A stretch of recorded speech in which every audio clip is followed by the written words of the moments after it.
Himachal eye hospital में आप सबका स्वागत है।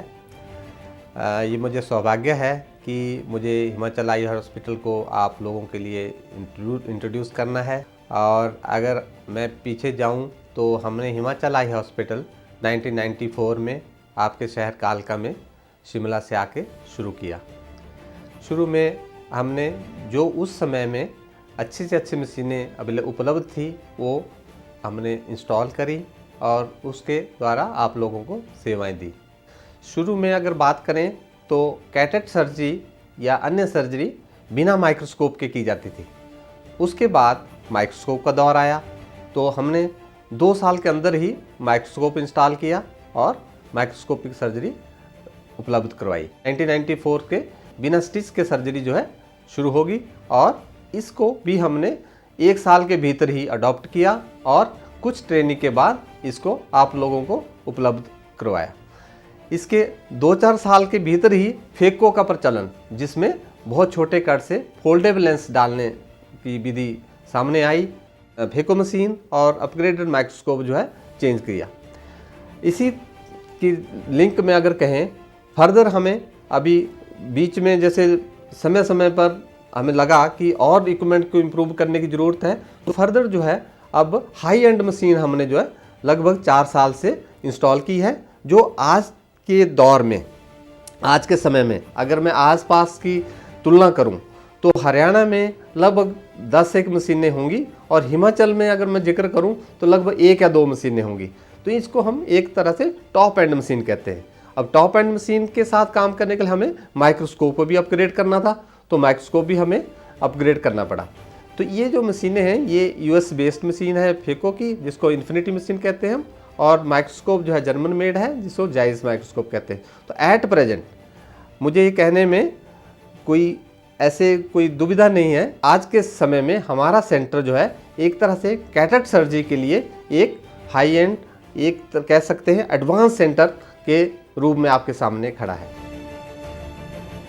ये आजकल अगर हम अपनी ओपीडी के जिक्र करें तो हमारा सीजन में, जैसे सीजन हम इसको कहेंगे समरीज कंडीशन में या चेंज ऑफ वेदर में, लगभग यू कैन से 30% हमारी ओपीडी जो है वो एलर्जीज या फॉरेन बॉडी सेंसेशंस की कंप्लेंट्स के साथ पेशेंट्स आते हैं। अब इन पेशेंट्स का जो आम एक नेचुरल जो टेंडेंसी है हम लोगों की, वो आइज़ को रब करने की है। और आई रब करने का मतलब है कि आप अपने सॉइल्ड हैंड्स या अनहाइजीनिक हैंड्स से आई को रब करते हैं, एक तो ये रहेगा।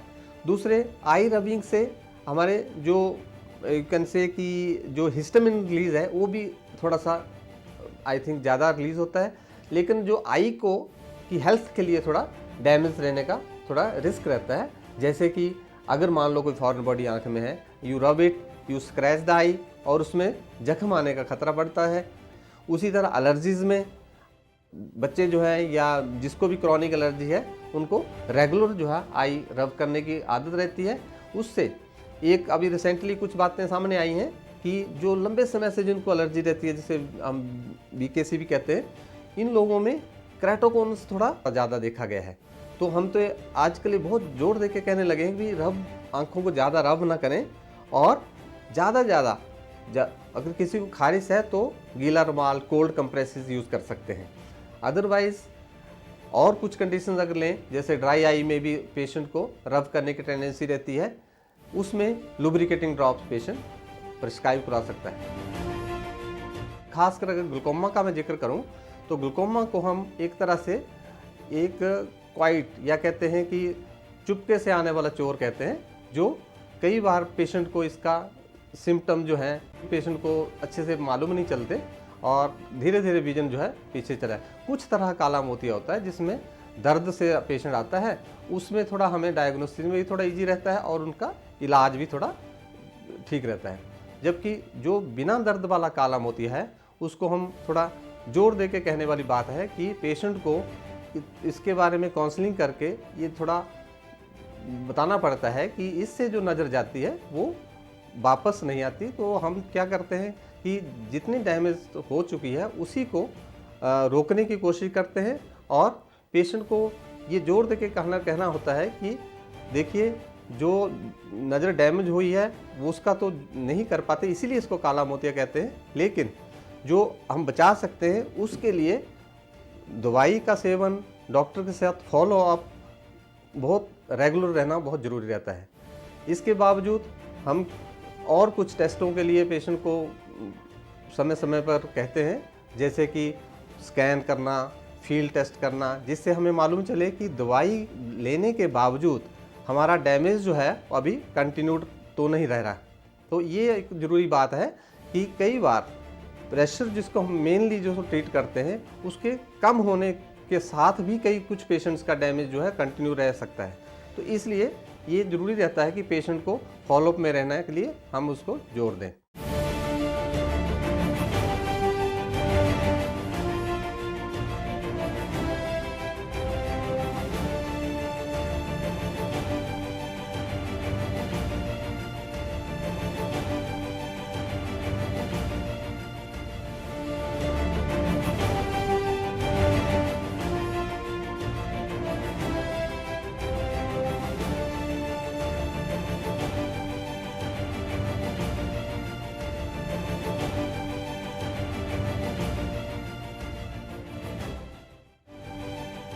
जबकि जो सफ़ेद मोतिया है एक एंटायरली डिफरेंट चीज़ है, जो एक एज के साथ, ज़्यादातर लोगों में एज के साथ जो है लेंस, नेचुरल लेंस का धुंधलापन आ जाता है। तो धुंधलापन का इलाज जो है एक तरह से सर्जरी से ही है, उसका एक ऐसे और कोई इलाज नहीं है जैसे कि कोई दवाई से हम सोचें दवाई से इलाज हो जाएगा या किसी चश्मे से इलाज हो जाएगा। वो एक तरह से आप समझें कि एक विचार है, ये सही नहीं है। इसका होगा ये अलग बात है कि उसका स्टेज ऑफ सर्जरी क्या रहना चाहिए। उसकी स्टेज जो है जब पेशेंट को डे टू डे एक्टिविटी करने में दिक्कत आने लगती है, उस स्टेज पे इसका ऑपरेशन किया जा सकता है। ये ज़रूरी नहीं है जैसे कि पहले रहता था कि मोतियों को पकने दीजिए तभी ऑपरेशन, नहीं। जब भी पेशेंट को डे टू डे एक्टिविटी में, जो भी उनकी डे टू डे एक्टिविटी है, जैसे कि कोई ड्राइवर है उसके लिए तो विजन जो है ज़्यादा अच्छा चाहिए, जो एक खेती में काम कर रहा है उसको विजन थोड़ा उस तरह से कम विजन में भी काम कर लेता है। तो जैसे भी डे टू डे एक्टिविटी में पेशेंट को ज़रूरत रहती है उस तरह से हम पेशेंट को कैटरेक्ट की सर्जरी का स्टेज बताते हैं। हम पेशेंट से ही पूछते हैं कि आपको डे टू डे एक्टिविटी में कितनी दिक्कत आ रही है। तो इस तरह से सफ़ेद मोतिया का ऑपरेशन जो है ऑपरेशन से इलाज है, किसी दवाई से नहीं है या किसी और तरीके से नहीं है। सफ़ेद मोतिया के बारे में आम लोगों की धारणा है या आँख के ऑपरेशन के बारे में धारणा है कि किस मौसम में ऑपरेशन अच्छा रहता है। इसके बारे में एक आम राय डॉक्टर्स की है कि मौसम का एज सच आँख के ऑपरेशन में या किसी भी ऑपरेशन में कोई असर नहीं है, लेकिन किसी भी मौसम में ऑपरेशन करवाएं, सफाई का या अन्य हिदायतों का ध्यान रखना बहुत ज़रूरी रहता है।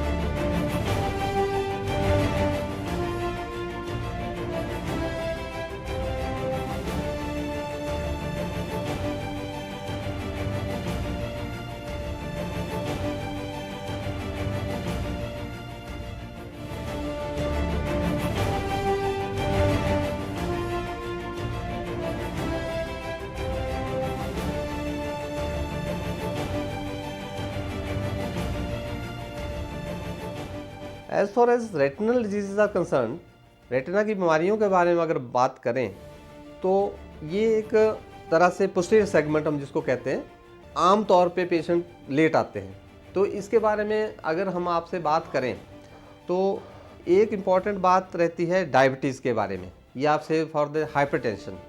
ये दो ऐसी चीज़ें हैं जो नसों पे असर करती हैं, वेसल्स पे असर करती हैं। तो खासकर डायबिटीज का अगर हम जिक्र करें तो आजकल डायबिटीज़ एक तरह से काफ़ी ज़्यादा है। तो डायबिटिक पेशेंट्स के लिए हमारा ज़्यादा मेरा बताने वाली बात रहेगी। जैसे डायबिटिक पेशेंट्स जो हैं इनके रेटिना में समय के साथ कुछ वेसल्स में चेंजेस आते हैं, जिसकी वजह से ब्लड लीक होना या फैट डिपॉजिट आना या पर्दे में सोजिश आने जैसी प्रॉब्लम्स आती हैं। इस चीज़ के लिए हमारी ये हिदायत रहती है कि हम डायबिटिक पेशेंट को एटलीस्ट ईयरली चेकअप जरूर करें। तो हमने बाहर लिख के भी रखा है और ऐसे भी हमारा ये टीचिंग में रहता है कि पेशेंट को ये टीच किया जाए कि वो ईयरली डिटेल्ड फंडा चेकअप जरूर कराएं, ताकि अर्ली रेटिनल चेंजेस का हमें मालूम चल सके। और जिन पेशेंट्स को रेटिना में चेंजेस आ जाती हैं उनको समय के साथ हम ये कहते हैं कि अकॉर्डिंग टू द चेंजेस कि रिक्वायर्ड द ट्रीटमेंट और may be checkup is required more frequently, may be 6 monthly, may be 3 monthly, और वट एवर ट्रीटमेंट, जो भी ट्रीटमेंट चाहिए उसके लिए एडवाइस किया जाता है। जैसे मेनली जो है इसमें जो मेन टेस्ट हैं वो रहते हैं पर्दे का स्कैन जिसको OCT कहते हैं, या फंडस फ्लोरेसेंट एंजियोग्राफी जिसमें डाई इंजेक्ट करके हम ये नसों का ये देखते हैं कि नसें लीक कहाँ से कर रही हैं, कितना कर रही हैं, या नई वेसल तो नहीं बन रही हैं। तो ये 2 टेस्ट मेनली किए जाते हैं। इसके बाद जो है ट्रीटमेंट का प्लान जो है वो तय होता है। बाकी ब्लड प्रेशर के बारे में उन्होंने जो जिक्र कर रहा था, ब्लड प्रेशर लंबे समय तक ब्लड प्रेशर हो तो नसों में थोड़ा थिकनिंग, हार्डनिंग हो जाती है, और अगर प्रेशर जो है बहुत ज़्यादा हो तो रेटिना में हेमरेज, उसी तरह सोजिस और एक्जुडेट्स जमने का भी अंदेशा रहता है। तो जिस भी पेशेंट का हाइपरटेंशन जो है 100 से ज़्यादा डायस्टोलिक या 150 से ज़्यादा आपका सिस्टोलिक रहता हो लंबे समय तक, उन पेशेंट्स को ये चीज़ें ज़्यादा आने का अंदेशा रहता है।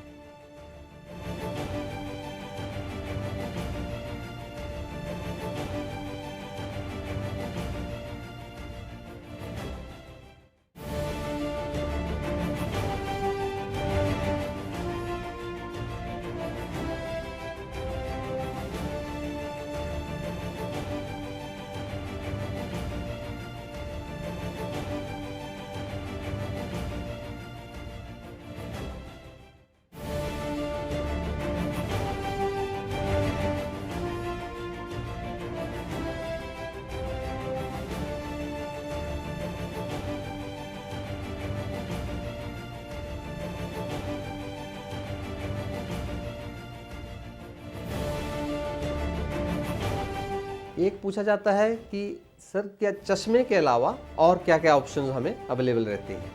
इसमें मोटे तौर पे 2 ऑप्शन हमारे पास और रहती है। एक तो कॉन्टैक्ट लेंस आप यूज़ कर सकते हैं, और दूसरे लेज़र से आप नंबर हटाने की विधि से करवा सकते हैं। जो नंबर हटाने का है वो उस स्टेज पे किया जाता है जब आपका नंबर जो है बदलना रुक जाए। जनरली देखा गया है 20 ईयर्स तक जो है नंबर स्टेबल हो जाता है, या पिछले 1 साल में नंबर बदला ना हो। तो लेज़र के लिए तो एक समय का एक पाबंदी है कि अगर लेज़र कराना है तो एक नंबर रुका होना चाहिए, दूसरे एज जो है हमारी उस एज से हम निकल चुके होने चाहिए जिसमें नंबर जनरली चेंज होता है, से आफ्टर 20 ईयर्स ऑफ एज।